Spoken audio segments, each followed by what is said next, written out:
여러분들께서는 마부이침이란 사자성어를 들어보신 적이 있으신가요? 마부이침이란 도끼를 갈아 바늘을 만든다는 뜻으로 아무리 힘든 일도 노력하고 버티면 결국은 이룰 수 있다는 의미입니다. 그런데 여기 프리미어리그에도 힘든 상황에서 노력해 7시즌 연속 2자릿수 득점의 위협 달성한 선수가 있어 눈길을 끌고 있습니다. 바로 손흥민 선수입니다. 손흥민은 이번 시즌 예전보다 부진하다는 평가를 듣고 있지만 여전히 경이로웠습니다. 잉글랜드 프리미어리그 통산 100호골 위협을 달성한 손흥민은 이번 시즌 새로운 기록을 추가했습니다. 손흥민은 프리미어리그에서 7시즌 연속 2자릿수 득점이라는 대기록을 세웠습니다. 토트넘은 영국 리버풀의 안필드에서 열린 리버풀과 2022-2023 시즌 프리미어리그 34라운드 원정 경기에서 후반 추가 시간 결승골을 허용하면서 3대4로 패배했습니다. 쉽게 실점을 허용하는 수비 집중력이 아쉬웠습니다. 이날 패배로 토트넘은 리버풀의 5위 자리를 내주고 6위로 한 계단 내려앉았습니다. 손흥민은 안필드 원정에서 리버풀을 상대로 빛났는데 그는 한 골 1도움을 기록하며 이번 시즌 리그 10호골을 기록해 EPL 개인 통산 7시즌 연속 2자릿수 득점을 달성했습니다. 손흥민은 2015년 8월 토트넘에 입단해 그 해의 리그에서 4골을 넣으며 적응기를 가졌고 다음 시즌부터 폭발하기 시작했습니다. 올 시즌에도 마침내 10골을 채우면서 7시즌 연속 2자릿수 득점을 이뤘습니다. 손흥민은 이 골로 EPL에서 개인 통산 103골째를 기록해 크리스티아노 호날두와 함께 역대 EPL 최다 득점 랭킹 32위에 올랐습니다. 손흥민은 대기록을 세웠지만 토트넘은 전반 15분 만에 3골이나 먹히는 졸전을 펼쳤습니다. 전반 3분 만에 리버풀의 커티스 존스에게 선제골을 내준 토트넘은 2분 뒤 루이스 디아스에게 추가골을 허용했고 전반 15분에는 무함마드 살라에게 페널티킥으로 또다시 실점해 순식간에 0대3으로 끌려갔습니다. 그러나 토트넘도 쉽게 무너지지는 않았습니다. 토트넘은 전반 39분 이반 페리시치가 페널티 지역 왼쪽에서 투입한 크로스를 해리 케인이 골 지역 정면에서 오른발 발리슛으로 연결해 추격골을 터뜨렸습니다. 이번 득점으로 리그 25골을 기록한 케인은 EPL 통산 208호 골을 작성하며 역대 최다 득점에서 웨인 루니와 어깨를 나란히 했습니다. 역대 최다 골인 앨런 시어러에 이어 공동 2위 기록입니다. 이후 손흥민은 추격의 불씨를 잡아당겼습니다. 손흥민은 후반 32분 후방에서 크리스티안 로메로가 투입한 패스를 받아 페널티 지역 정면 부근으로 쇄도한 뒤 골키퍼와 1대1로 맞선 상황에서 침착하게 오른발 슛으로 득점포를 가동하며 7시즌 연속 리그 2자릿수 득점을 완성했습니다. 토트넘은 후반 추가 시간 손흥민이 왼쪽 중원에서 차올린 프리킥을 히샬리송이 골 지역 정면에서 헤더로 득점에 성공하며 극적으로 3대3 동점을 만들었습니다. 손흥민은 시즌 5호 도움까지 기록했지만 토트넘은 1분 뒤 리버풀의 디오고 조타에게 결승골을 허용하며 무릎을 꿇었습니다. 7시즌 연속 2자릿수 득점 기록을 세운 손흥민은 새 시즌 연속 EPL 득점 순위 탑10에 들지도 주목되고 있는데 손흥민은 2020-2021 시즌 17골로 득점 순위 공동 4위에 올랐고 지난 시즌 득점 공동 1위에 자리 잡았습니다. 현재 손흥민은 공동 14위에 위치하고 있는데 리그 종료까지 4경기를 남긴 손흥민이 3골만 더 터뜨리면 충분히 득점 순위 탑10에 이름을 올릴 수 있습니다. 최근 손흥민의 페이스도 좋은 상황입니다. 손흥민의 장점인 몰아치기가 살아나고 있기 때문입니다. 손흥민은 후반기 16경기에서는 6골 3도움을 작성했고 특히 최근 5경기에서 멀티골 2차례를 포함해 4골 1도움으로 맹활약 중입니다. 시즌 중반까지 이어진 부진에 많은 이들이 감흥이 덜한 듯하지만 요즘 손흥민을 보면 득점왕을 탔던 지난 시즌 막판 페이스에 돌아왔다고 봐도 과언이 아닙니다. A매치 포함 최근 10경기 7골이 도움에 무서운 페이스인 손흥민은 완전히 지난 시즌의 모습으로 돌아온 모양새입니다. 이날 득점으로 손흥민은 지난 3월 12일 노팅엄 포레스트전에서 골을 넣은 이후 한국 대표팀의 A매치 2경기를 포함해 약 한 달 반 동안 10경기를 치렀습니다. 이 10경기에서 7골이 도움으로 절정의 감각을 뽐내고 있습니다. 심지어 리그 막판 토트넘의 상황이 좋지 못해 안토니오 콘테 감독이 경질되고 크리스티안 스텔리니 감독 대행도 경질된 현실에서 팀을 이끌며 엄청난 공격 포인트 페이스를 보이고 있습니다. 23골로 득점왕을 차지했던 지난 시즌 손흥민은 리그 마지막 10경기에서 12골을 넣는 엄청난 페이스를 보여 득점왕을 차지할 수 있었습니다. 지금도 그때만큼 엄청난 득점 페이스의 토트넘 공격을 이끌고 있습니다. 부상과 월드컵 그리고 시즌 중반까지 이어진 부진에 많은 이들의 관심이 지난 시즌만큼은 아니지만 이미 손흥민은 지난 시즌만큼의 페이스를 회복했습니다. 이날 위르겐 클롭 리버풀 감독은 또 다시 천적 손흥민에게 득점을 허용하자 아쉬움을 드러냈습니다.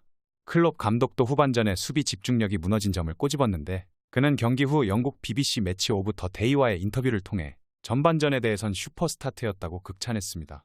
그는 축구의 모든 방면에서 최고의 경기력이었고 압박과 수비 방식에서 최고였다며 엄청난 게임이었다고 평가했고 버질 판데이크가 넘어진 순간은 급격히 흔들렸다고 설명했습니다.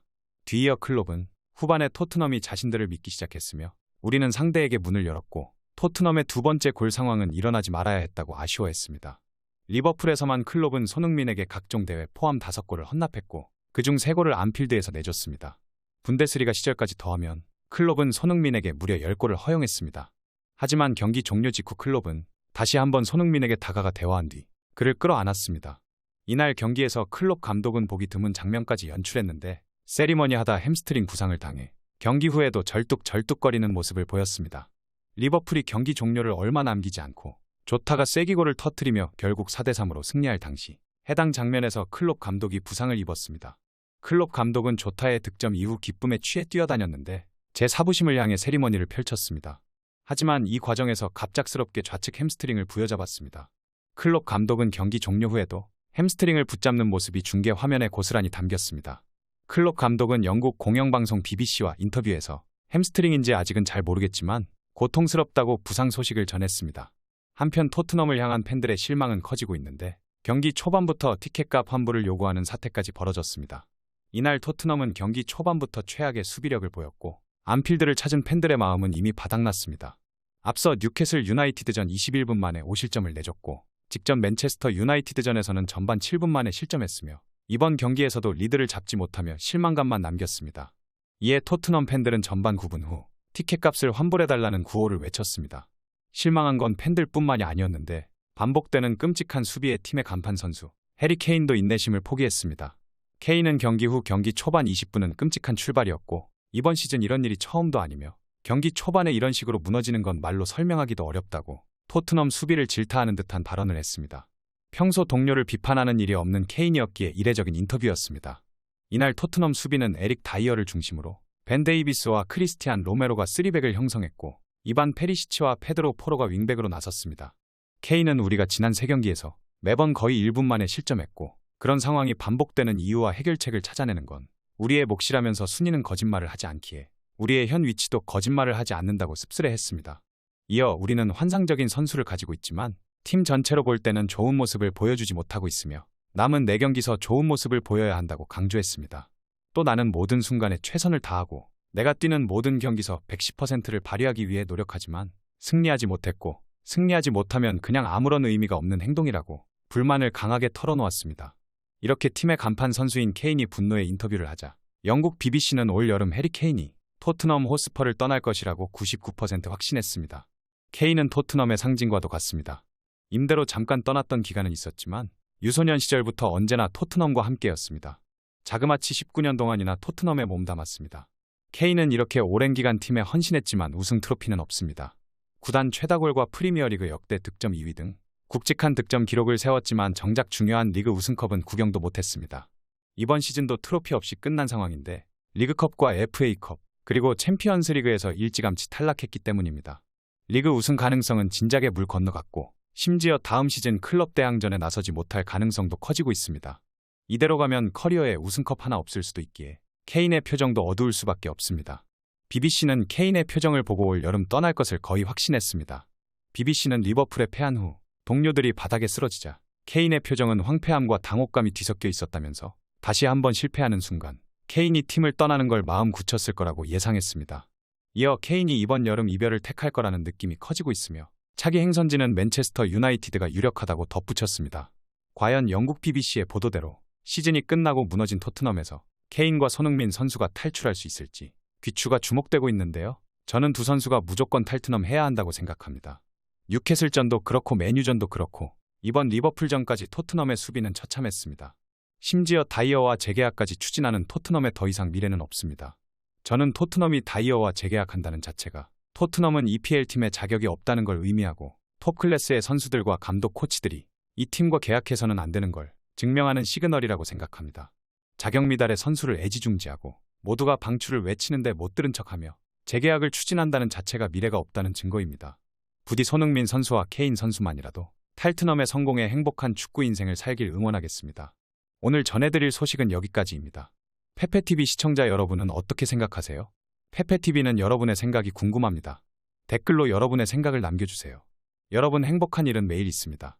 아무도 당신에게 상처 줄 자격이 없습니다. 다른 사람들이 아무렇게나 던지는 말에 상처받지 말고 오늘도 세상에서 가장 소중한 당신에게 잘해주기로 약속해요.